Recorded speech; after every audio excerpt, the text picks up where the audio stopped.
Yeah, like maintenance of the friendship. If today I'm coming to Kilimani, hata wewe next week kuja I think that would be Mulolongo at least. Bana.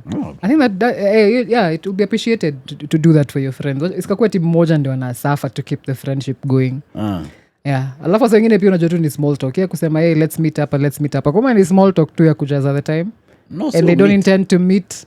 No, we normally meet once in a while, but only in Kilimani. That's a strange friendship. Siku ingine mwambia sasa mimi niko Mlolongo kuja. Bana. Ama niko nini? Emali. Check niko Emali. Oh, you're coming to Emali? Okay, do this. I'm in Sultan Hamud. Just to test it. Kitambo when I was rolling in the Benjamins, so I've quite a number of people walking around me. Like they'd come to my digs, chill, play PS, drink my juice. Sasa venye maneno ikaingia kwa mtaro ndio nikajua who are my close friends. Yenyewe sikudanganye. Sindio, which I guess it was a good thing. So the guys I hang out with nowadays are most of the guys who are around. Who stuck. Kiev. Yeah. But even Kiev once came to my digs in Emba and really said, "You guys, man, this place is dusty." Check me. Si lazima insist na ukweli. Yeah, I know, I live here. Yeah, but there was a dust devil. Yeah. Peter. Oh, you know dust devil. Unajua vile inaitangwa na Kisapiri. Ili naendaga hivi. Ngoma siaka. What does that mean? So ngoma. And then aka is of women. So aka is women. Oh, so ngoma is shida. So shida za madem zinapita. It's like ngoma like uchizi ama kitu. Yeah, like a demon type thing. There's a saying sijui dire goma. Sijui goma.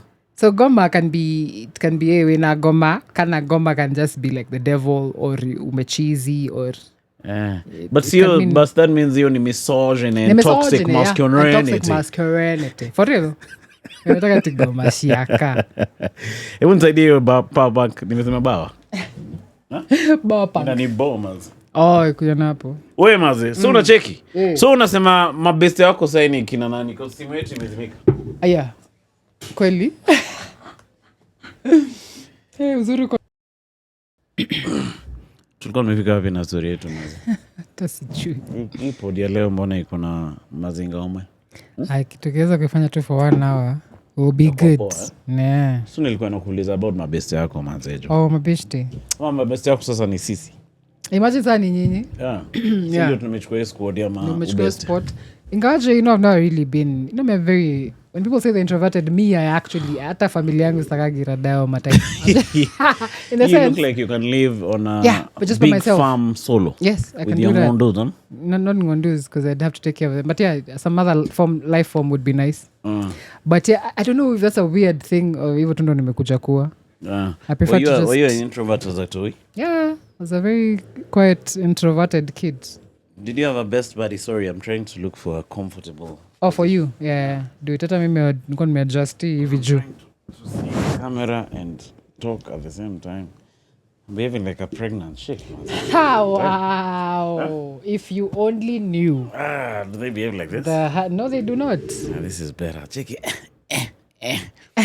Wait, Mazi. So I was asking you. So you when introvert? I mean introvert mbaya. I think I've probably become a bit more extroverted in recent days, because of comedy and just doing other artistic things. Oh, okay. Yeah. So now when you're in a relationship, ulikuwa na perform aje? Were you one of those calling chicks? Nazi. Because me, I'd get so annoyed if someone calls me often in a day. I think in a day. Often, how many times? Once per day? Once per day is fine. Once per day for how long? Once per day is fine if that's what you want to do. Once per day is not bad. It's not bad, but multiple times a day. So how about 3 times a day? That's a bit much. But sinataka kujua venye uko. Yeah? Are you gonna text though? No, I'm not gonna text unless I have something to say really. Oh, okay. Like a definitive thing like... Okay. Do you know me kwanza why I find myself being someone different when I'm in a relationship? Ni hizo sasa hizo. Okay. Because you find yourself doing things. I'm not saying it's not you expressing your fondness for this other person. But sometimes you find yourself being so performative, manze, with this intimacy, my texts in a flow. No, it's because of what we've been taught what intimacy is. I don't think intimacy is bombarding somebody with text all day long. It's not. But chicks want to be be bombarded. I don't know who told them that if I'm not texting you, I've stopped loving you. Chick, I still love you, girl. I still love you. It's only that I'm busy, girl. Yeah, here is the 10th text of the day to prove. Like every hour, every 30 minutes. And then if you don't text, why didn't you text? You see, One, you can't keep that up. Yeah. You can't. It's not something you can keep up with. There's not chick I asked, what if there were no phones? She was not very happy, Maze, with that question.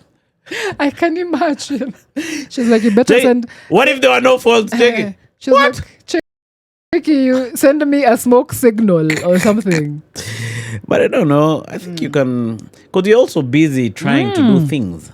Doing your own thing, just going about your day. Yeah, I think a lot of people wanapoteleanga hapo hivyo. Your intimacy, when it's performed so much at the beginning, it's not sustainable.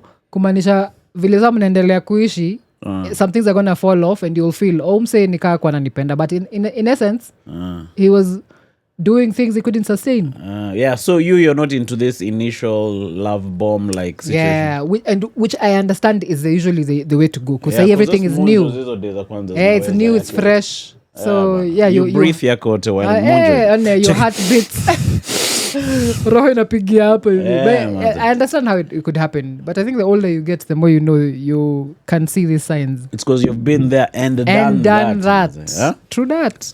I know some guys get surprised when you look a bit nonchalant. There's a chick I met who we went for dinner. alikuwa na mbio ingine hapo ya sakafuni na wewe je ulikuwa unataka kwenda tu cheki tulia bana bado tuko hakuna tunapoenda bana tulia sasa alikuwa na how was she harakishing or what I think she will get married next week. I didn't even think that's where she was going. I thought she wanted to komonga you. Marry next week. Yeah? Better not marry next week. Yeah. No, like get into a deep relationship. Yeah, like immediately. Man. Yeah, that's a bit. I think people pia wamekuja kufanya hizo. There's a lot of that happening now. You're walking around town, someone meets you, say hi, say what are you doing next week? We meet in Cherry House. But maybe it's because of maybe guys think time is running out. Yeah, which I guess yes, someone can think that, and your brain can really tell you that it is. But in reality, it's a construct. No, time is a construct. Yeah, if you want to go, you can't go into something at your time in a run out. So okay, maybe this is what I think. I don't know if it explains what you're saying. I think everything has a season. Yeah. So yes, and time is moving. Like Saini 3, it's going to be 4 in an hour. But there's a season for jenga, maybe your podcast. Yeah. There's a season where you meet someone and it will hit it off. There's a season maybe utakosana na mtu bado. Yeah. Then you'll back here alone. So may think you should wait out each season you're in. Like may think you transition naturally. Yeah. I think at least you like me, what I can control is there's things I can control. So I focus on what I can control. But now if I am more wewe sasa mi nataka uninoki kesho. Ngumu so juni mimi. I'm pursuing you everywhere. Yeah. Check Nduta uko wapi? Nitumie message. I love you, girl. Come on, girl. I love you. And then now wewe ujiski, you start like this my calls. Yeah. I start getting depressed, hypertension. Yeah. So you just focus on whichever season you're in, you enjoy it and go through it nicely and quiet. Vile tumesema, things that you can control, do that. And don't try and choreograph things. That the time is running out, so you want to choreograph this thing to fit. Yeah, man. Nah, I think we need to kiona more alignment. Things will just fall into place. Like for me, other people mainly are the ones who remind me of some of the things they like telling you. Check una mtoto. Yeah, which is crazy for someone to say. Sina? Which is crazy for someone to say Jana such was shit. with Frank. Oh yeah, alikuwa nakushow hizo. Chiki Manu, you're disappointing me. When I was your age, I had the second wife, and my second wife was pregnant with the second child. Taking me gulping. Manu, this is what I'm going to do for you. Yeah, what? I'm going to go home and bring for you a girl. And how I'll know you're with that girl is when she tells me she's pregnant. This is just taking the next step. This is a gulp guy. That's just... I get there's dudes who speak like that, but squeezy with all the things we've learned, say vitu zingine siza kwambia sasa mimi nitaleta dem hapa tukae naye hapi kwa one uletewe room. Usikia uletewe mukae Alafu tutakuwa naenda Kitengela. Kufanya nini? Namwacha Kitengela. Sasa mimi nakuja hapa kufanya 24-hour live stream. Check it. What's up, girl from Bondo? I'm heading to Ogato. You know Ogato? Naenda kupiga 24-hour live stream. Actually aliniweka kwa podi yake ndio hiyo. Anaitwa. He has the deepest voice on earth. So niongee kwa Kiswahili. Aya, So Kenya nasema ni unakumbuka baba akienda Citizen. Sasa I'm doing the same thing na Ogato. Tunaenda kuongea kudevelop. Check Frank, which chick was this you brought for me, man? I remember there's a day my dad told my big bro the same thing. He said he's ameona my bro can't get his own chick. So he's going to bring him a chick. I check her that day. Yeah. Because we were outside for parking. Check. I've noticed you're very... No, he had called him when you was talking to him on phone. I've noticed... Mazeni nimesema jina yake.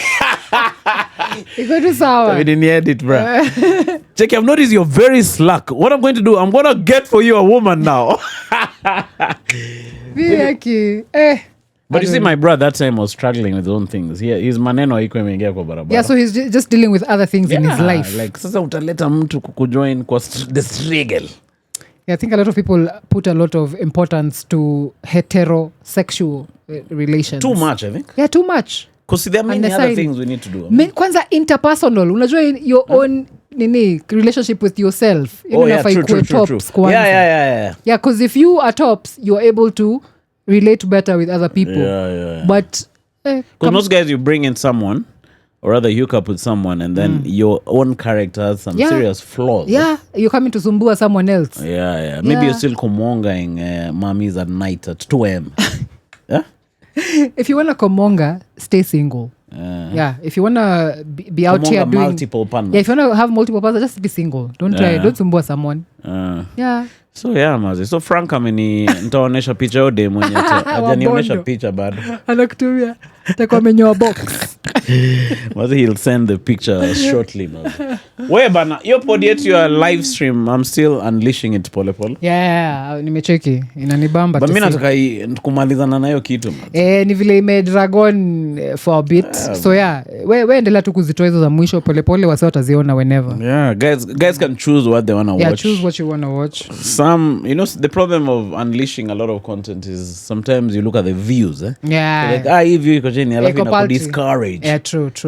But now, I just need to... We just need to unleash them out there. Yeah. It's part of our body of work for our lives. Yep. And then we move along. Yeah, we move on. Yeah, mazi. Because your drama building up to sijui imeingia mtaro. Yeah, it was a lot. After that, sijui now chop it. Bana, yeah. Mazi, it's been too much. Yeah. Tutafanya ingine lini, manzi? Tuko kwa hiyo form ya quarterly. April. Kama si April basi August. I think every Sunday we should just be doing a mega live. Oh, you're saying a mega as Sunday live. Tiny lives. Oh yeah, sindio. Sunday ni for me niko available. So we do it longer. Yeah. We do it from maybe often, 6 to 10. Yeah, that's doable. Lakini kwanza itabidi tuibe kamera ya nani? Ya Josh. Wewe nataka kuanzisha mchanga ya Menjes. Anzisha, man. Even if it'll take a year. Yeah, anzisha, I think. To buy Menjes 2. Yeah, zitusaidie katika hii kazi. Bana, so sunu hii Menjes yetu siku hizi inaingia mtaro all the time. Manze, siku hizi imeleta nini? So, tukue na Menjes, wacha ni break down hii vision. So we have 2 FX3 cameras. This one so we can both do a live stream. Because I feel like live stream is where things are going. And then we can also do our content over here at very crisp levels. Yeah, true. I feel like getting a phone and then now getting Menjes is a bit of a roundabout. So unajua venye msana anasema, like Maf was telling me I get an iPhone 17. Then now after I get the iPhone 17, so then you buy Menjes. So you think Menjes first? Yeah. Unaonaje hiyo story? I think so. But hii simu wewe inakusumbua bado pia? Like when you're using it personally? Kudu? Like when you're doing your own things, is it lagging on you? No. When I'm doing my things, it's fine. But nowadays, when we are recording, it overheats. Yeah, it does. So we keep, hata ukiwatch my episode lately, we keep interrupting the recordings to check out what's happening. Yeah. So nitaanzisha hiyo mchanga tuone venye itaenda. Anzisha main. We maze, so maze unaendeleaje uko ngang maze tu? Ngang mi sina neno, as good as can be. Yeah, sina neno. Sitaka kwa ule wa mahaga jo. Also wanani accuse of being very partial in my interests. Aya tuanze na mwingine akofiti. Akofiti, I guess. I haven't seen her in a bit. Oh, okay. Yeah. Do you consider yourself close to your siblings? Do you know, the older I get, I'm thinking the less I am. But when we're in high school, thereabout, I was very close with my bro. Mm-hmm. Yeah, like we have inside jokes. We have our own language for something. You're younger, bro? Yeah. He's the last one? Yeah, the last so one. So is it you then him? Yeah, no. Yeah. Yeah, it's me you then him. Yes. You're the second last. Yeah, I'm the second last. Oh, okay. Yeah, so you guys were tight-ish? Yeah, we're tight-ish for some time. But I think like the older you get, you find your ninis could have to deviate zenyu. Yeah. So it's just natural. I don't see. It's not at anything at drastic. At now we don't speak, but it's just he comes. He doesn't live at home, so we don't see each other as often. Plus, we have different interests. So there's that. Because me, I was very close to my. I am very close to my sister. Yeah. In fact, yeye ndio namwekanga as next of kin kwa vitu zangu. Cheki next of kin. Cheki mimi. Cheki who will I weka next of kin now that I'm no longer married. Cheki. True. So I wake her, although she's older than me. Yeah. But she got married, and then we obviously now she's cool. with her family and stuff. But when we were going shags, we traveled together. She was telling me I need to build a house so when they come to shags, they can lala in my digs or something of the sort. But we used to be quite close. I have another sister who was very strict when we were growing up. So they may like playing around. So I used to play with her. She used to fix my ass. Well, I'm laughing. But she wasn't as friendly as the other one. Yeah. But then alikuwa ananirushia ma slippers. I used to go and dunga like this and aruka. Sindio. Cheki. And then I turn like this. Slippers. I guess like ata mimi all amongst all my siblings, it's not like you see like my bro, we have inside jokes and everything. Well, like, my sister's not so much. Like so you'd find there's a certain level of closeness, I'd say. I may wish I don't wish because that would sound off. I had wished I'd get a small sis.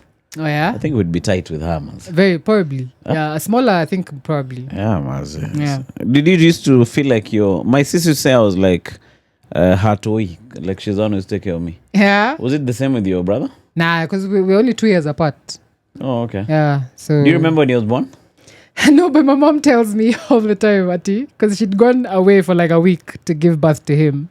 So when she came back, Aga Khan. And then so when she came back, so see me, I haven't seen my mom in a week, so I ran to the car, mom, and then I go to Rukia her like this, but then she pushes me like this because she's holding the baby, not my brother. Oh, so I was like, what the hell is happening? So I pushed my brother. Oh, damn. She tells me that. Shit, you're like, what is this creature? Yeah, who's this who's come to take? Any atoi can just tell, mtu amekam kuniharibia form. To take my Yeah, spot. You can just tell. Yeah. So I just nikamsukumanisha. That's how I felt with my small bro. I prepare time with the tech as it's crawling. Check it. Then I used to give him my finger to nyonya. Huh? That's crazy. Check him. That's crazy. He starts whipping. Take it! Because no milk is coming out. That's I told crazy. you the day I did that with my other... with my sister's toy. And? So my sister told me and hit my hand. It was just juicy. I was a full-grown adult. Yeah, then you... Take it, baby. Take it that way. Check my seat. What are you doing? Take it, me. But I know you are probably doing it from a weird point. But because like there's a famous video or a picture of Princess Diana akiwa na mtoi wake, I think Harry. So he's being fussy. So anamwekea kidole yake a sack. So to stop on it. But it didn't work for long. It's like a pacifier. Yeah, Mazi. There's this chick I met once who was telling me, Mazi, if I want to get a toy with her, lazima to buy baby formula. Ni muligro na baby formula? See. Cerelac nini? hata zilikuwa ingaje we had, there was a bit of Weetabix. So my dad used to work at a high-end place kitambo when my sisters were born. So yeah, they used to have Weetabix. Oh, okay. Yeah. Your dad used to work? He's worked at Care. Care. But I've never asked you where your dad used to work. He used to work at Care. You know Care? Care, C-A-R-E. Care International. Oh, the NGO. It's a big one. Yeah, it is. It was big then. So Care. That's the first time I saw white people. All right. By going to a Care bash. Oh, he took you to the company. Yeah, to one of a company's bashes. Event. Yeah. So was he an accountant?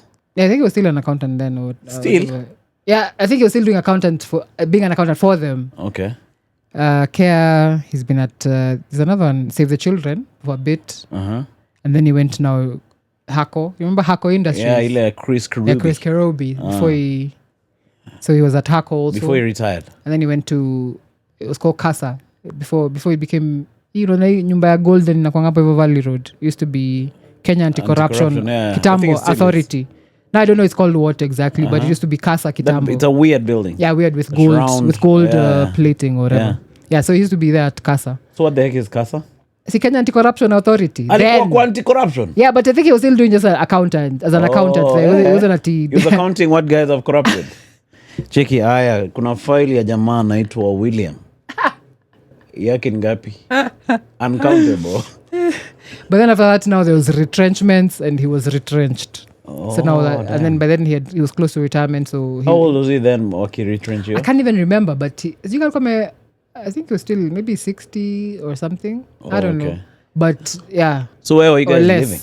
Singong tu bado. Your dad didn't live in government houses? No. We've lived in Ngong maisha yake all our lives. Your dad was a long-term thinker. Yeah, he was. Was he frugal?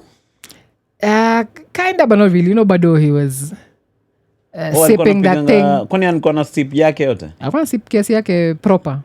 Alikuwa naimba akikam home. Alikuwa naimba. Check it, let me sing for you guys a song. Okay. Red wine. He wasn't a singer. Check it. Stay close to... Yeah, I'm content creepy. There's some guys who their folks wake them up. Yes. I remember my ex-wife used to tell me their dad used to wake them up at night when he's back from drinking the water hole. So he'd wake them up and tell them he loves them.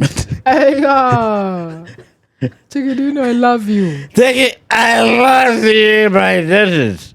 Okay. Do you want something to eat? Not only how annoying that is. Yeah, it is. Like being woken up in the middle of the night someone to just tell you they love you. It's especially if it happens every night. Yeah, some kind utailala vizuri. Because you see on the other end your mother is super upset. Yes. A lot of times it was like that, by the way. Hata mimi I remember like every time we'd hang out with my dad, we'd go for my road trips na manga wapi go play pool nini, but we were with my mom the entire time. Oh, okay. Tuko na tu sisi na yeye. Kwa nini? Because now he was this is an escape. Alikuwa anatumia kunini. So anachukua tu anahepa nao lakini ni noma fulani huko ameacha noma kwa keja. Yeah. Did your folks used to fight loudly or quietly? I think only once that happened. But it wasn't loud. Oh, okay. Yeah. My dad really used to fight loudly. Kurudishiana maneno. No. My dad ndio alikuwa anapokea maneno most of the time. Those once my dad was going somewhere and I think my mother didn't want him to go. So he was driving the car like this. She was trying to grab the key. So they were smiling. At least my mother was pretending she's smiling. But I could tell. Yeah, she's trying to just... And in the end, he drove off Maze into the night. Like that song called Night Rider. Umeulipata hiyo ngoma? You need to listen to this song. Music as references. Night Rider. Wait, so budako alikuwa accountant? Yeah, he was an accountant. So when he got retrenched, he said now his own business, a security firm. Oh, okay. Yeah. Nduta security. Mahaga secure. I forget. Facility. Eventually it became one called Trio Star. All right. But he started one with his cousin. Kulikuwa na masori mobu kuzake ajidish. But kuzake kwani alileta tricks. Alikuwa na matrix kadhaa. Hapo, yeah. Kwanza biashara na marelani. Yeah. Because you might think you're all open and it's all good. We are all family. Alafu unapata kumbe boys alikuwa na mipango zake zingine na ajali we ni kuzo yake hata kama ulimsomesha shule. Alimsomesha. So yeah, it was some nonsense. My father-in-law also did those things. He somesha guys in his village, sijui, like almost all his relatives. Yeah. Supporting some of them financially. But when he retired, I've never seen a man being treated that badly. Oh. Yeah, man. They even said, talking about him, they never used to go see him when he became sick. Yeah. So they never used to go see him. That's cool. I was like, what kind of village is this, man? Like, can you imagine someone whose children like, say, my bro, for example. Yeah. They start educating my kids because labda mi maneno yangu iko kwa mtaro, and then now something happens to me and they're not talking to me at all. Like, they don't give a shit. I think villagers are truly villagers sometimes. Sometimes I think people don't, and maybe they don't really take into account the gravity of our experiences here together. But there's always one or two who are appreciative. Yeah, they are. Yeah, but they the are one or two majority, for sure. I think, are. But a lot of people tend to just be like, me, I'm good. Let me just go about my way. I think if you're side-eaing guys, especially our diaspora, like side-eaing, I don't think you should side-ear for anything in return. Because otherwise, the human element will disappoint you. Yes. Just, unajua ile ngome nasatenda wema nenda zako. Yeah. So were you very close with your dad? I'd say we got closer now when I moved back home and now when I was older. Jenga the Simba brought you guys closer. It was hard work, that one. Your story ilitokea wapi kujenga Simba? So see, because when I moved back home, we couldn't. And then I was doing a lot of artwork. Some of it was so bulky. I needed so much space. So Kafka Mali was like, you just show me a place. And then I was making an okay amount of money with that with the work I was doing then. Oh, kabla move home, mama? Yeah, before I move home, now also during your time when you move home, I was doing embroidery on baskets. Okay. Na ilikuwa madotu fiti. Nani alikuwa nazibai? Nilikuwa napeleka kwa majuu. So me, I was just being like contracted to do the embroidery. So when nikiona hizo tudo nikaambia buda we nisho two place and then let me just build like a place where I can go stay and just be able to do my things in private. Oh, okay. Yeah, so he was but then he was cool with it. Kananisha place hata kuchimba kama shimo side out alianza alikuwa na sai cutting miti, we had to fell some trees hapo. Yeah, so we did a lot of work manze. I'll give you a second. Hiyo contraband naona inakupatia napiga hesabu of how to talk while check it. So now when I took the trees and dug the foundation, my dad had like. But that must have been a very nice project to do together. It was. We'd anzia asubuhi toka hapo jioni. Kwani mlikuwa mnajenga nyewe wenyewe? Yeah, to some extent we jenga by ourselves. And then we had to break so much stone. It was a certain technology yenye mwenye ndo najua. Ni gani hiyo technology? Acha nikuchapie sai. Sasa. So there's a way you can nyumba hii ukiangalia kutoka nje inakaa ni ya mabati. But on the inside, on the inside is stone, it's a wall. So the mabati on the outside, so picture the mabati is outside, then on the inside we put a mesh. And then stones in the middle. And then stones in the middle, and then plaster. Okay. And then it's smoothened. Oh, it's smoothened? Yeah, so it becomes a wall. You don't leave it rough cast? No, it was smoothened. So up until a certain point, then the rest of the other part is plywood. So umeshikanisha sasa. Which other part is see the top hivi. Mimi nangoja umalize kwa hiyo. Sina kushikanisha. I'm telling you how to. I think I can see it in my mind, but yeah, you put rocks in between that wire mesh and the mabati. And then you throw in, and then you rusha some simiti, you plaster it. So what is that for, insulation? Yeah, it's like insulation, but still a wall. It's strong as hell. Let me show you the sticks. Thank you. Karibu. Cheers, mazi, to your access, man. Yeah, bana. Cheers to him. So check here. Is it this? This is the one you're shouting out. Yeah. Tiny homes with grace. So we are watching a video called Living Tiny with Grace. Yeah. So there's this house over here. Maybe I'll try and work hard and put it on the screen. Check it. So naona hii ni mesh. Any mesh on it. And then hapa ndani kuna mamawe. You should watch this episode. So this guy builds his own homes. This one is really nicely done. He has a very nice fundi, this old man. So is it something like this? Yeah, similar, but as we use like the chain link. chain link. Or use chain links, like 'cause- regular chain Yeah, link. just regular chain, and then the stones were a bit bigger, were a lot bigger. So ilikuwa tu tunachukua mawe za kujenga, then you just break it up into pieces. Mawe ya kujenga hizi za ngulunga. Unaona hizi unajua za ngulunga? Sijui za ni gani. Kuna machine cut stones, alafu kuna mawe za ngulunga hizi rough ones. It's rough. I think they were rough because it's a solid block, hand cut. They were at the fence, and then they were brought in because the fence had to be removed. So they were like waste. Yeah, they were like they were usable, but they're not stone cut. Yeah, checky. Kwani yake ameacha tu hivyo rough hapo nje? See, mimi naona inakaa better rough. Is it? Although where the mawes, for you it's inside. Yeah, it's inside, not outside. So you didn't leave any of the rough? No, there's no rough being seen anywhere. Oh, okay. It's fully plastered, and then inside there's plywood at the top. I wanted you to see that fence. Have you ever seen these fences made by stone? Yeah, like river stones. Yeah, I've seen. Mazime, I love that style of building. Me too. It's like a mosaic type thing. Yeah, they do that a lot in the UK. Yeah. They use... I like the way wazungus use locally available. Unaona kaa hiyo keja? Yeah. Uko chini sana hivyo. Alafu juu ni mabati. Uko chini mabati. So is it cold at night? It's yani the right temperature at any time. Hata kama ni mabati, it doesn't get, of course saiju kuna jua it will get hot, but at night it's not freezing cold. Oh, okay. And when it's cold, it's not cold inside. So what did you do with the floor? The floor is korogwad, it's simiti. Oh, so it's plain. Yeah, it's just plain. Did you guys do like a regular foundation first? No, a regular foundation, atili ya kuchimba hivi.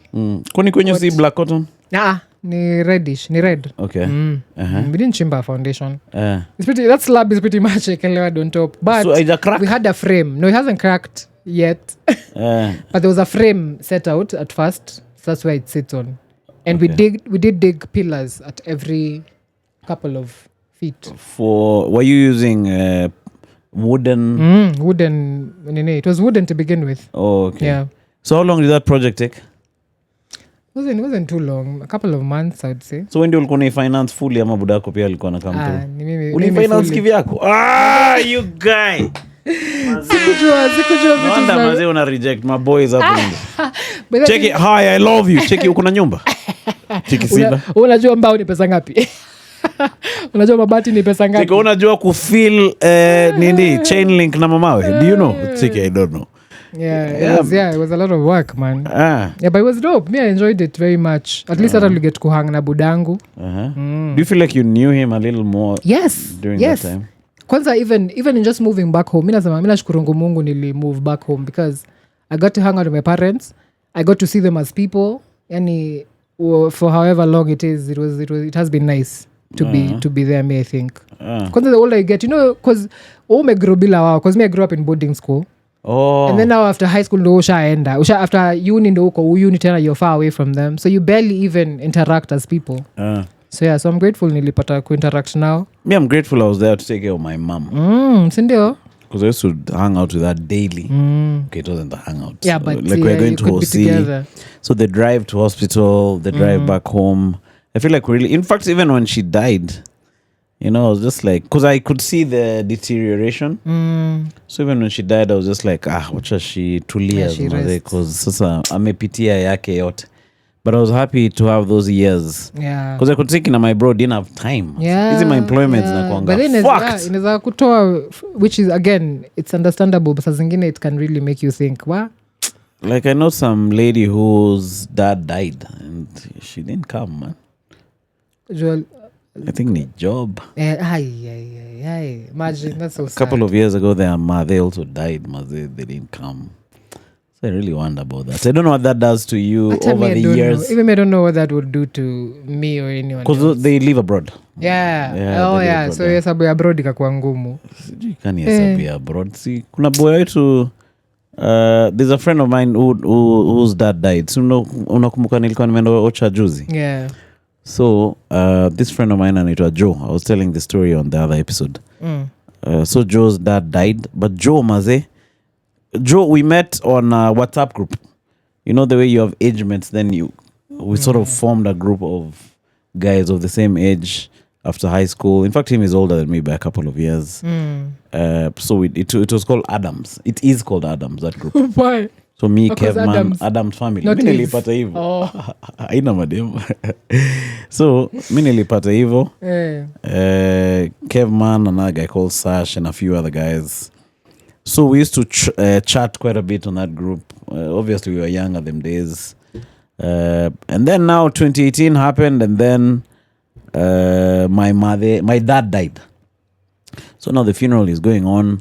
Kina Kevman came with another guy called Tony, who's a very strange guy. So they came, chill kidogo, then they're leaving. So I'm like, what the heck is wrong with you guys? Why are you leaving? Yeah. I thought we were going to hang out after the funeral. Yeah. So then they left. But now before they left, time your lunch, I'm walking around. Guess who I meet? That guy called Joe. For the very first time. Yeah. So the first time I met this guy was at my dad's funeral. Yeah. And another guy called Arthur who works in Sudan. Shout out to them. Nebu apige. So these guys came to my dad's and we never met. So like these guys have come to Luanditi. Yeah. So it really touched me. So I was like, and then a couple of years later, sadly, my mother also died. Guess who was there again? Joe mas, and the other guys. Cheki mmekuja huku kote kuniona. Mimi kitu kikiwafanyikia mimi lazima nikue. So last year Nani's mother died, Afa. Was it last year, mother year, but I think it was sometime last year. And then this year Joe lost his dad. So ndio nikaenda Ocha kuona. Hii story imetoka wapi? See, hanging with your parents before the nini, and how you formed the group of age mates, and how people regret not hanging with their parents. So yeah, so I went for the funeral because okay, now we are buddies with this guy, but also the way they came for my thing was quite touching. Yeah, it is. In moments like those, you do feel it. Sindio, eh? Yeah, mazi. So yeah, mazi, we should pivot. See, convo ya chikwa sad. But me, I wanted to know about your dad. So yeah, what else you want to know? So where did you meet your mother? At KIA. Kenya Institute of Architecture. I think it was at administration school in Wangoko Kabete. I think it was called KIA Zamani. Maybe right now it's not called that way. Okay. I think it was called Institute of Administration. Is where people used to go and learn. Was she in Kole? No. So she was living there because her sister had quarters there. I think she was living in the quarters. And the quarters because with her sister, okay. my auntie. Okay. Yeah. Then my dad, I think, had come to Soma there for a bit. Oh, at that school. Yeah, at the KIA. And then he spotted her pizza. Over there. He was like, hey. What do you think their relationship was like? I don't know. But I think they were really, because now I came to find out they're both really funny people, both really chill people. So I'm guessing they were just they were chill and happy and but just you found joking. out later in life. Yeah, way later. Yeah. But like my mom was saying, and I was giving an example of how atibudangu kitambo he would wait. Unajua basi ilikuwa kama moja ama mbili ama tatu. So you'd know hii basi inapitia hii route yote. By the time inafika hapa anafaa kuwa amesha. So the time he was waiting for my mom. He was waiting for your mother. Yeah, basi ya kwanza ikakuja anaona watu wameshuka hayuko. Anangoja ingine yeah, so by no phones. Yeah, no phones. So you have to just wait. Mseme kwa mienda panda hii basi on the 18th. Damn. Wait for me at the stage. Salim time basi kadhaa zikashuka bila yeye. My mom had to do what to prepare warus at home, so she got delayed. But eventually she caught the last bus, and then she found my dad there. And she found him. Yeah. So he waited all that time. Imagine. So my mom was just joking. It's like, hey, ati umsel kwa kaningoja kwa bus. Squeeze. I think labda hiyo ndio ilimbamba. At squeeze. Netflix at some point and like the older you get, you can tell a guy ati twende hivi, if the chick is running late, dude anaenda. Tupatane mbele bana. Lazima wewe ulikuwa unaningojea kwa basi wewe. Check hiyo ilikuwa honeymoon period iliisha. So how did your dad used to talk? Did he have like an Sapere accent? Yes, both my parents have very deep Sapere accents. Mpaka for a very long time there's words in our vocabulary. Now me and my sisters and my brother. There's words in our vocabulary that we thought were that way, kumbe they were not. Unaona the flower bougainvillea? So as we knew it as bougainvillea. Yeah, even griveria. Even griveria. So you see the strips on the road, the rumble strips? Okay. As we knew them as rabo strips. Oh, for real? All your lives? Check it. Name the thing that is on the highway in Nduta. Check you. Rambo strips. And then the time I had someone say Rambo strips, I was like, you're wrong. Say So you had to Rambo. unlearn. There's a couple of words we knew to be facts. So what was the communication language in the digs? So my parents they speak. Kitambo, me, I never used to speak Kikuyu. Even us, we never used to speak. Yeah, I just speak Kikuyu When the they other never day. used to speak in the digs? They used to. Then they'd speak Kikuyu to themselves, and then to us you guys, Kiswahili. Yeah, which is the same with us guys. Yeah, but now, like I constantly speak Kikuyu with my mom in the house. Oh, okay. Yeah. So how did that happen? I don't even know, but I even find myself thinking in Kikuyu. Oh, nowadays. Yeah. You've been totally nativized. Check it. The natives are real. The natives are really bringing problems. Not only are they taking oaths, they're saying things like "vai." They're no longer using the Queen's English, and now they're communicating in their native tongue and planning our murder. Like, the time even I was at Chemi hapo hivyo kwa hizo gazebo. And then I don't know what conversation was happening. Then I just saw myself going, and then I was like, wait, oh gosh, it's not. But Nani had already had me MD Jero, because he could understand. He had already had me. Check it on my head. So I don't even know how that happened. But I think that's a good thing because now you have a firm grasp of your mother tongue. I think it's firm enough, but now what's to say? Is it looking good? What's to say that, again, if I'm not with my mom, that I'll not start speaking different. Problem. But this language we are vibing is not our language, man. Yeah. Like, I feel very sad when I go to Bungoma and people talking to me in Kibukus, then I've answered in Swa. Yeah. Especially at my age. But sasa, utafanya nini? Check it. No, wewe uliacha wai. Check it. No, nitaenda huko ikifika masaa za jioni. Usikue belligerent. No, hao watu kwa shopping center walikuwa belligerent sana. It is a shame. No. Do you? But here's the thing. But I'm learning now. Are you? If you're learning, I'm learning actively. Give yourself grace. Then just know, I'm whatever age I am. Uku grow uko. Yeah. So but I blame my folks. Why? They're the ones who should have. My dad was insistent on English. Yeah, because he thought now that's the way to go. Maybe because he was an English professor. Yeah. But he talked to my mother in deep Kibukusu. Oh, that's the only way I can hear. Oh. And then my mother would send us in Kibukusu and stuff like that. But communicatively, I think it's important that we Africans. Yeah. Because I feel like our Tuis are going to start losing out on these languages. They are, and they already are, I think. The other day, the last Mau general died. Did you see that stuff? No, I didn't. Some guy, I don't know if I'll get his picture nieke hapa. So this guy died juicy. I saw the report yesterday and I was like, I wish we did a podcast with him. Yeah. Would have. We should go and look for these guys. Can you speak Sapere fluently? Nah. Because my problem is like past tense and present tense and future tense. Yeah, the tenses. Like ukisema ni diradhie, ni godhie, ni dadhire. Diradhie is I am going. Am I went. Vie is go. Yeah. Okay. So you can either say I went. I'm knowing Sapere, bro. Checky, I vied there. And this guy wasn't there when I figured. So I said, let's vie back. When I kinyad. What is Kenya is to fika. Oh, okay. Yeah, so I kinyad over there, my guy. And then, because I told that guy, let's vie there. And he wasn't there. Maybe we should mix my guy with Sapere. With Sapere. We do that all the time in the house with my mom. Oh, okay. But yeah, Checky. Me, if you're interested in knowing, please just do it. If not, don't feel. Give yourself grace. Knowing whatever your mother tongue. Yeah, I'll give myself grace while practicing. Yeah, practice. Nowadays, when I find a random really vibe them in Kibukusu. Yeah. Checky no Riena. Asande.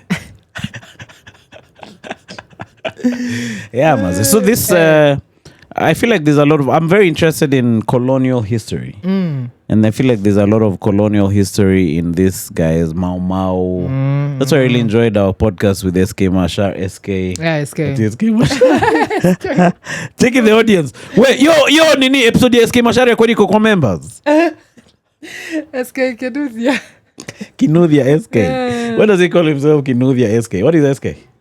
Simon Kinuthia. Simon Kamau. Yeah. Simon Kamau? Kinuthia SK. Yeah, see then. Kinuthia Simon Kamau. Yeah, see the K is a different K, it's a different thing. Oh, okay. I'd assume. So if I can find this colonial sijui Mau Mau tulipigana na. Yeah. There's a documentary I was watching on Amazon TV about the Mau Mau. So they were interviewing some, maybe descendants of colonialists. Some of them were colonial. Yeah. And then there was also a Sapere guy who was vibing. But it was weird because when they're interviewing the Sapere guy, who was a Mau Mau, ex-Mau Mau guy, yeah, he was standing. Baisa was sitting. Yeah. Like he was standing under some tree. And then you could see he's an old man, shati me beat. Yeah. Koti is old. Like, so I'm like, yo, man, this guy is old. Why are you guys making him stand for so long? Yeah. I was in my feelings. I mean, no, that's a good observation to make. Everyone else was sitting. Yeah, how come the other white colonialists everyone else was sitting is up being interviewed while sitting? Yeah. These other guys chomoing deep info about the secrets of Mau Mau. Then he's freaking standing. Hapo ilikuwa bit nini. And then it's a Muvugu who's doing all that. Yeah, check hapo we finish. Yeah, it's done. So mbona sisi as Africans we're not going out, especially as guys who do this interview style stuff. I think we should get out of this freaking studio, drive to freaking Maragua, and really interview those guys. Check it, Negwo, in regard to the colonial powers, what did you do to them? Check it, Duramenya, we used to vie to their homes. And then when we kinya there, we murder them with an axe. In fact, this is one of the axes that I used to murder a certain white man. There have been interviews like those. Podcast itamonisha. Wait, that is just a story. It is an allegory. Although there was a Mau Mau veteran who was featured, yes, and he showed the weapon he was using, like a homemade gun. Cheki gun imetezwa na mbao. Ushaona kitu hiyo? Na ilikuwa na gunpowder. So ana stuff gunpowder and then I don't know the trigger thing is like a thing is rigged to shoot. Cheki ya kujitengenezea. But you must usipo hit your target you're fucked. Utajishutwa mwenyewe. Cheki pa. Cheki goja mzungu, goja kidogo. Wacha kunikujia wewe mzungu. Goja ni reload. Si ugoje. Cheki tata.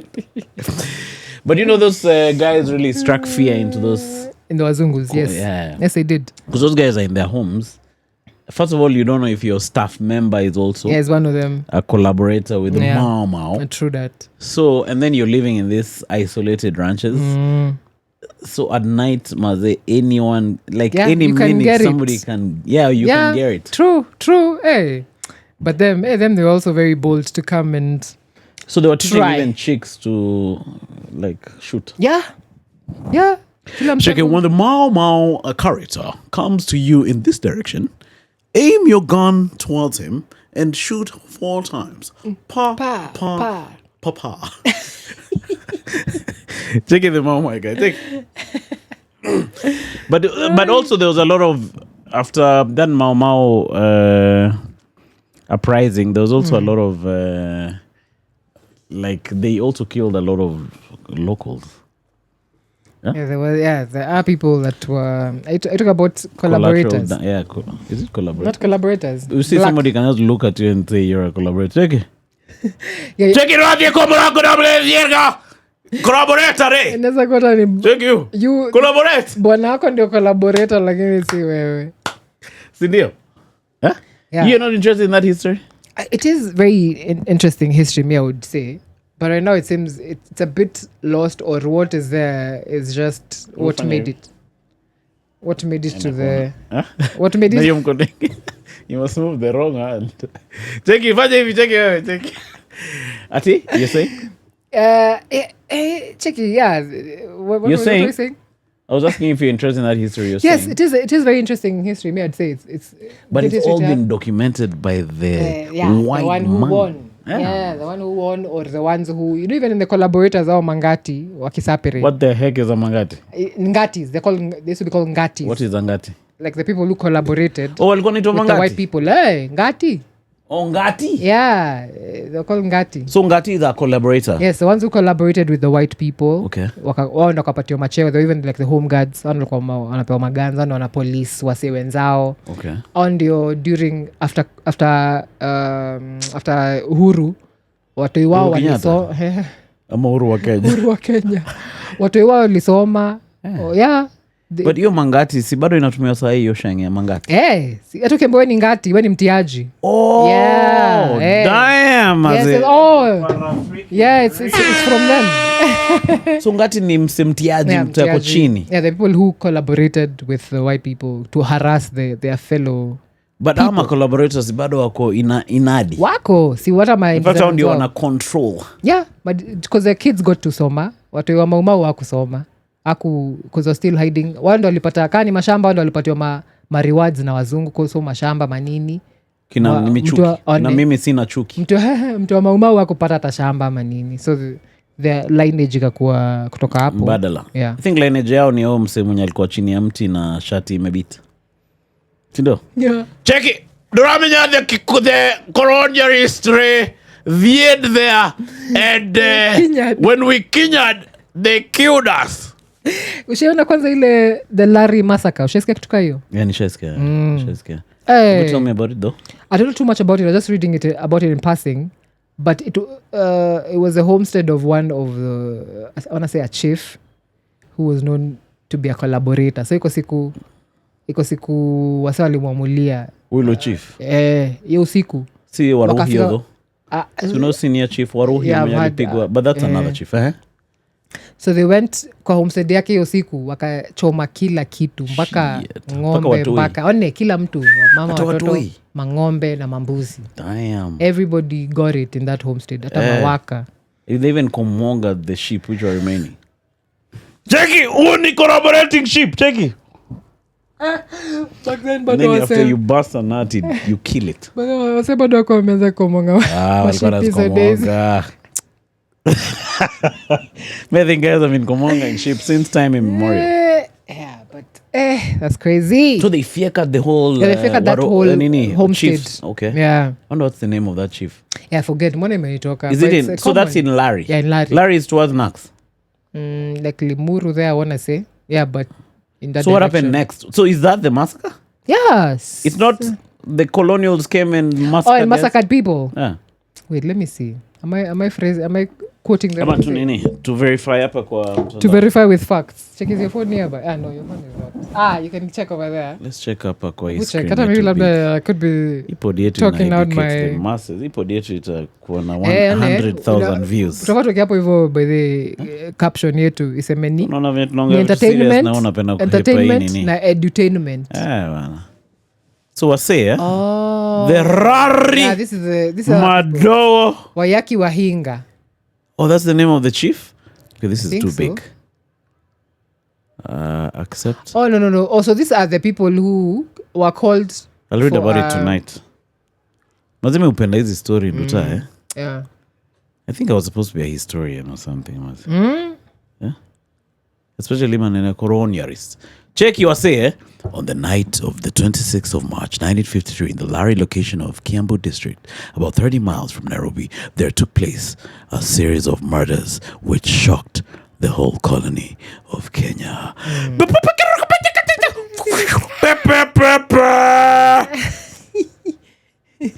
So what happened? So 84 members of the Kikuyu tribe were savagely murdered. Has become known. Indeed, it was given the name the very next day as the Larry Massacre. The Larry Massacre. In addition to this, 84 persons killed, 31 others were seriously wounded. Some of them maimed for life. Okay, let's see who are these niggers who are wounded. So turudi hapa juu tuende Wikipedia sasa. Sorry, wase ipo dietu ni edutainment wase. Okay. Larry Massacre was an incident during the Mau Mau uprising in which Mau Mau massacred. So it was Mau Mau. They massacred approximately 74 people. Motherfucker. Including some members of the loyalist home guard. Shit. But mostly their families, women, children, and elderly relatives. Walala walikuwa na mada kila mtu. Yeah, those murdered included prominent local loyalist Luka Kahangara. Luka was the name. Luka Mededi. A total of 309 rebels were prosecuted for the massacre, of whom 136 were convicted. 71 of those convicted were by hanging. Kumbe there was retribution. Yeah, there was. Yeah? Kumbe Check, the militants herded men, women, and children into huts and set fire to them. Yeah. Hacking them with machetes. Anyone who attempted to escape before throwing them back into the burning huts. The attack at Larry was so extreme that African policemen who saw the bodies of the victims were physically sick and said, these people are animals. But I wouldn't believe this. Yeah. I empathize with the guys who were killed. Yeah. But saying the African policemen, I feel like that's also... Yeah, that was phrased a certain way to make it... Yeah.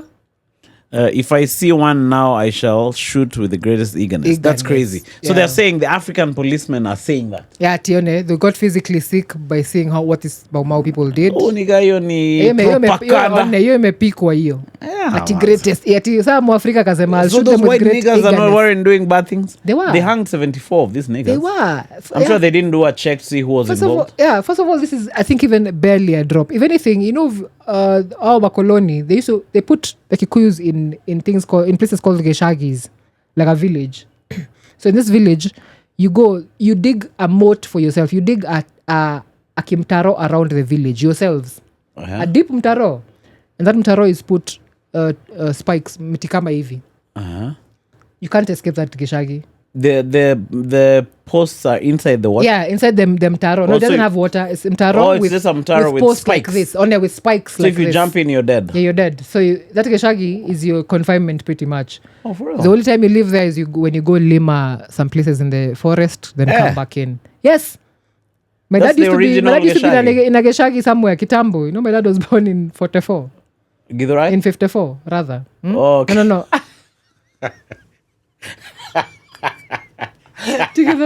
So used to be, at some point he was like in the forest in a buru or somewhere. Okay. So what the heck was that? Why are they making you make that? Because now they want to contain you in a certain place. So what's happening on a place like so kuna Geshagi kadhaa. So you stay in this Geshagi, you need permission to leave that Geshagi, unaandikiwa. If you're going to go to the next Geshagi to see your cousin. You can't chomoka from the Geshagi? You can't be chomoking and just traversing the country. Because guys call Ocha Geshagi. Yeah, but Geshagi is just like a village, a tiny village. So na picture iko na gate na iko na mtaro hivyo. So you're confined in the Geshagi? Yes. If you want to go somewhere else, you need written permission. You have to fika there before giza ingie. Aye. Aya.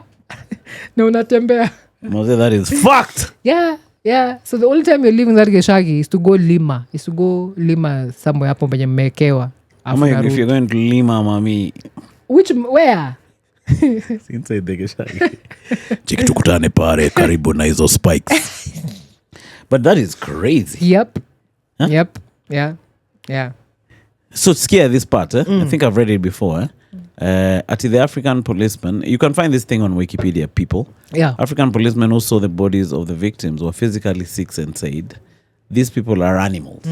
So if you call guys animals, you're free to kill them. Yeah, but who chief nika alikuwa amejamisha wasee mbaya. Aliwajamisha sana. But it's only one paragraph. I think it's only those 2 paragraphs, imagine.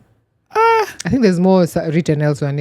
I need to go to alafu naona King Africans atie bopo mwisho 400 because the last line 400 Mau. The colonial government used the attack as a propaganda and showed the massacre to journalists. The massacre prompted retaliatory attacks. 400 Mau rebels were repeatedly killed by colonial troops, including the King's African Rifles in revenge. Shit, man, this was a rough time to be alive. It was. But my problem with this, and I've read a lot of these books about colonial life. There's a lady called Elspeth Huxley who writes. She has a book called The White Highlands. But my problem with those books, they're so interesting to read, but they're written by the white person. That's why I'm telling you.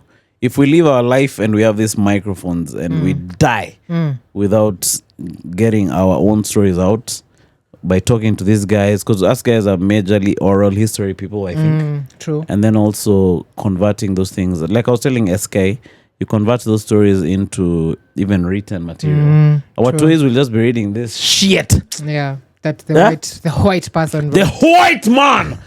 Kinyad here. Kukinya ni kufika. But yes, you know what? And here's again in giving ourselves grace by us doing this thing and knowing and knowing the questions we'd want to ask people, I think we'll find ourselves even finding people with such history to tell us. Like I'm sure your dad Shares. died with a lot of history. Yeah.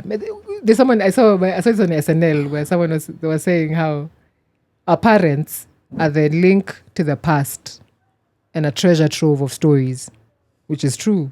They're your link to the past, man. Because like me, there are many stories I've had from my parents. I'm like, wow. You seem very close to your mother, man. Yeah. So yeah, me and my mother. Is it were lately, close. Amani? No. Yeah, again, I'd say moving back home has made it so that now we can even finish each other's sentences. Oh, for real? We Is like she, have the same maybe sense she's of like humor. your best buddy right now. Yeah, pretty much. I'd say pretty much. Yeah. What's your mother's name? Wairimu. Oh, okay. Yeah, it's Let's shout called out to Wairimu. Shout out, Wairish.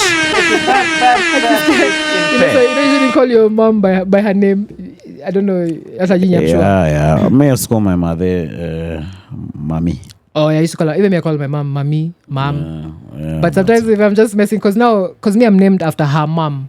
So sometimes, so she's my last born, technically. She's your last one. Yeah. Because you're named after Ham. Her mom. Oh, and she's the okay. last one. So other times I'll So be like... karaoke is your mom? No, karaoke is my dad. Yeah. Clara is...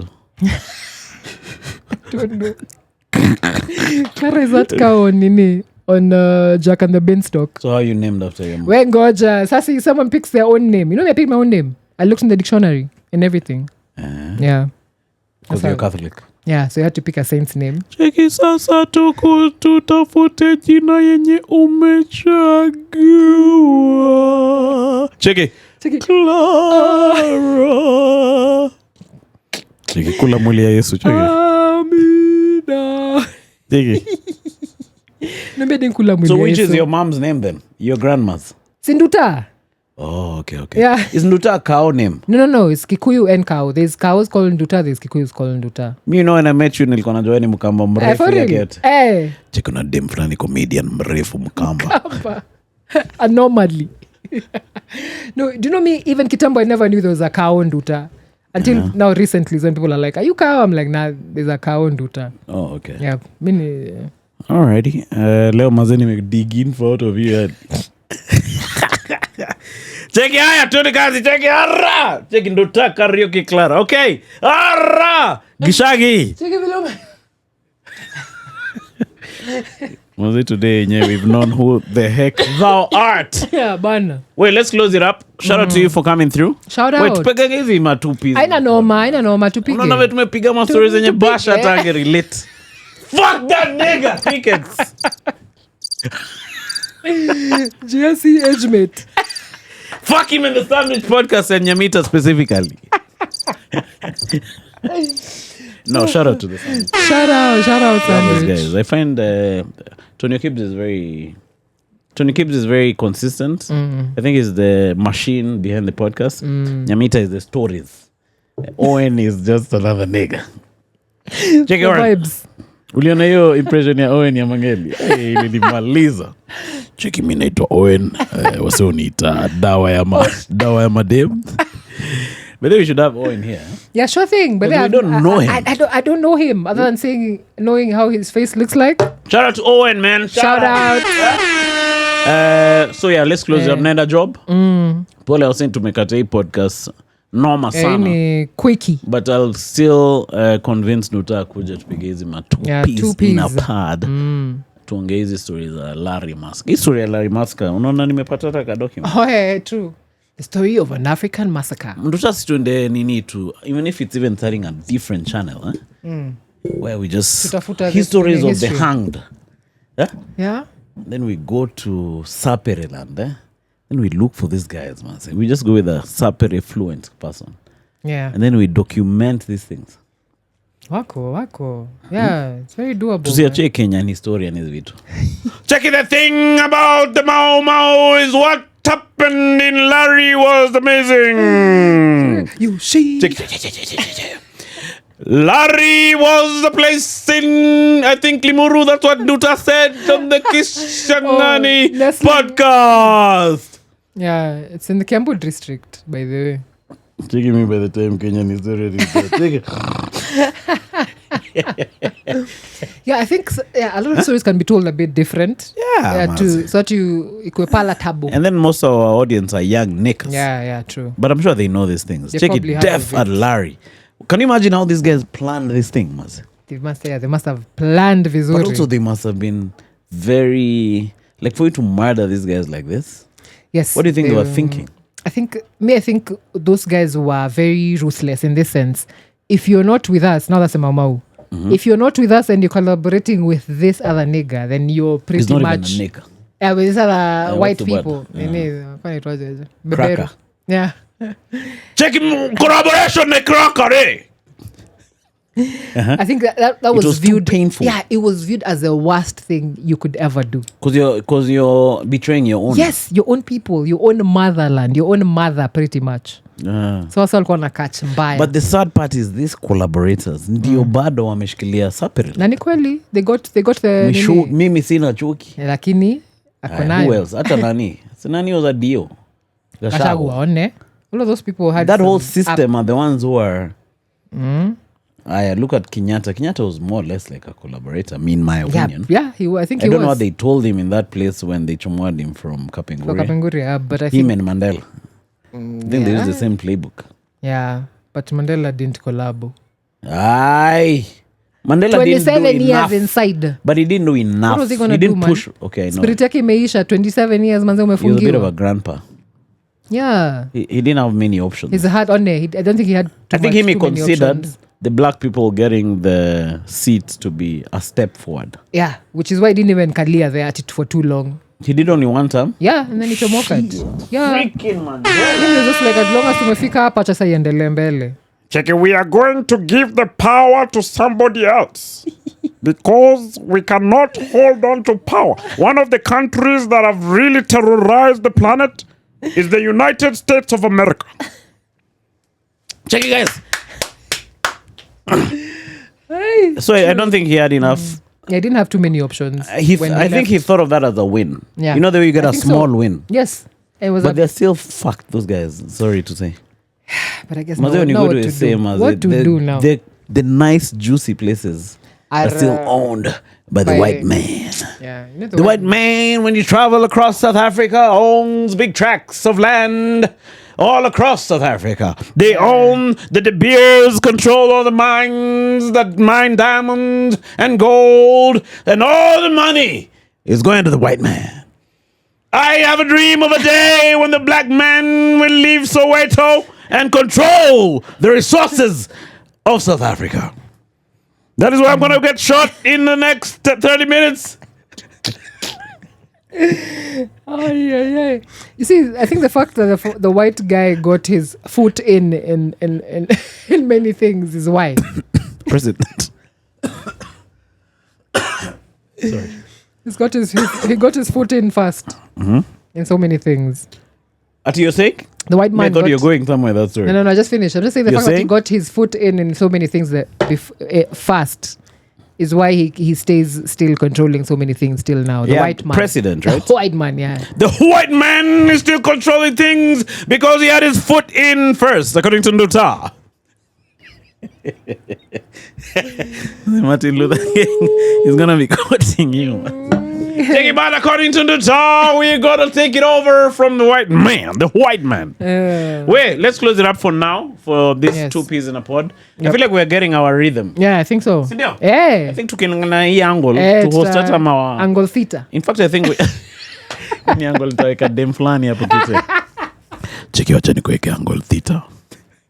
Cheki dem, cheki. Ulijuaje niko na hii flexibility? Cheki na pana nilijua wewe ni mau.